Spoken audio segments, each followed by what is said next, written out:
Okay, people, this video is a little different, way different.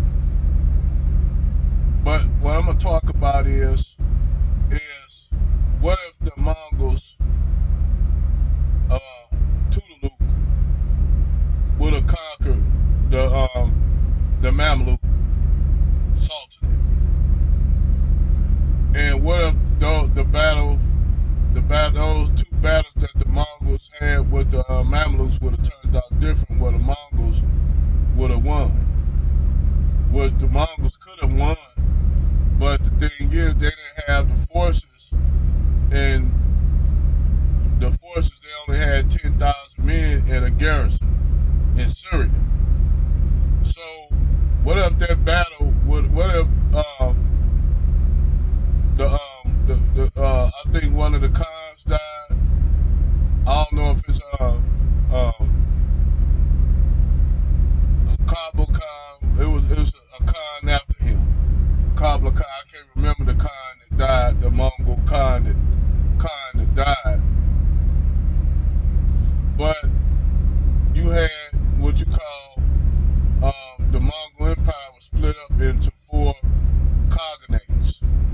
You had the Il Cognate. You had the Golden Horde to the north.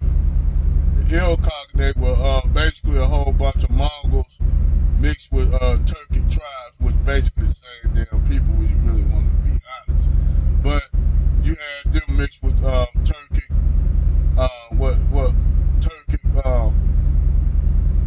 Turkic people. So you had what you call Ugaday. I think his name was not Ugaday, but one of Tulaluk. And Tulaluk, they had just basically obliterated Baghdad, conquered Baghdad, obliterated it.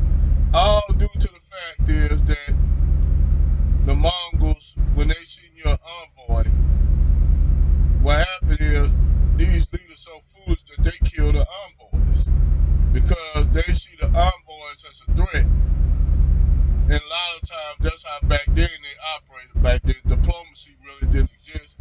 If you send an envoy to somebody, that means you either want to conquer them or you want to trade. Most people took the latter. They see your reputation already done spread far. So they know that you destroying all these other kingdoms and civilizations at your doorstep. You're like, well, I ain't gonna be that one. Fuck that. I'm gonna kill his adversaries before they come. Well, he killed the envoys. The Sultan of Baghdad, and that what caused Baghdad, the destruction of Baghdad. That what caused it. In I think it was 1235. That what caused the fall of Baghdad. Well, the Mongols conquered Baghdad. They conquered basically all of Iraq, all the way to the Levant.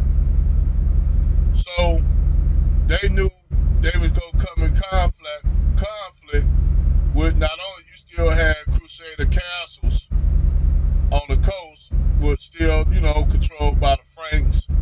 And, the Franks, basically the Franks, still controlled most of the Franks and the Normans. Held the coast of now the fortress cities of Damascus, of Tyre. They still had all the major cities off the coast of Lebanon and Israel. So they were pretty much dug in, but they knew what they was facing with the Mongols. See, they didn't know the Mongols, but they knew the Mamluks because they fought many a battle with the Mamluks. So let me move just a little bit forward. What if the Mongols would have defeated the Mamluks and conquered Egypt from the Mamluks? This is why you got a whole new thing is now the Mongols are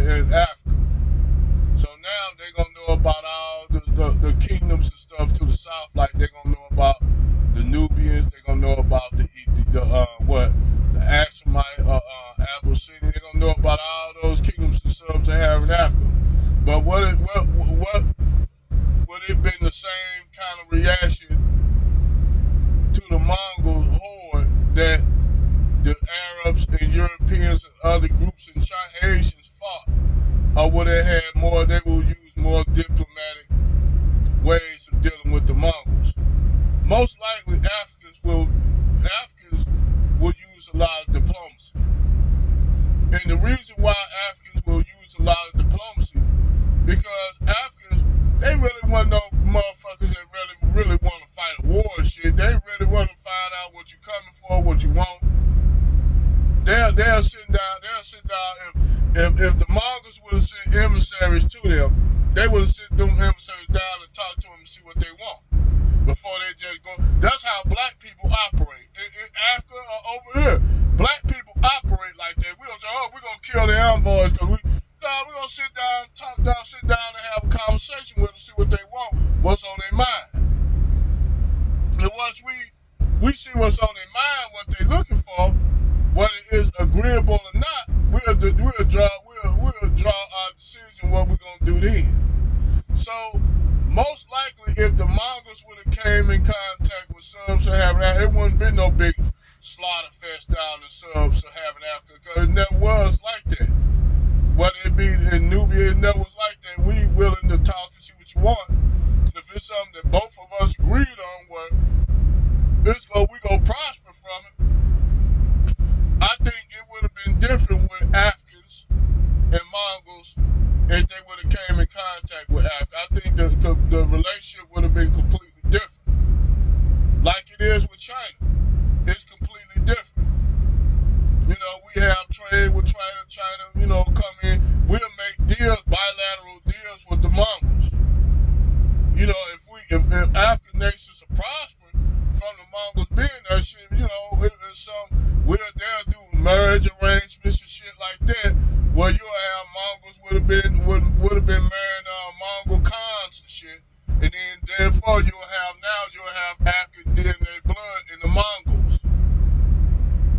So it would have been more diplomatic than confrontational with Africans than what it was with the Arabs, than it was with the Chinese. But when the Mongols started to expand, when Genghis Khan got his first calling as, you know, ruler of all under heaven, which is the Great Khan, the Khan, which means and the Mongol language means ruler of the great expanse. I think the relationship with the Mongols and what they consider sub-Saharan black Africans, the relationship would have been completely different. It would have been more on mutual understanding and trade. And that's how Africans or black people always been down. We're willing to give you the benefit of the doubt. We do this sometimes even to our own detriment. We even do that shit now. You have black politicians in the black community that do shit with these white politicians, even if it's to the detriment of their own people. You have it in Africa. It's just the way the black people are. We're more of a diplomatic people. We're willing to work out deals, trade deals, and shit like that. That's just how Africans always work. No matter if you're a Cushitic African, or Somali, or Ethiopian, or Eritrean, or Bantu, or Nilotri. That's the way that's the way niggas are. That's the way we operate. We wouldn't know, okay, we're gonna kill the envoy. First, we'll sit you down and see what you want. You gonna say, oh, we got these envoys, they from the Mongol Empire.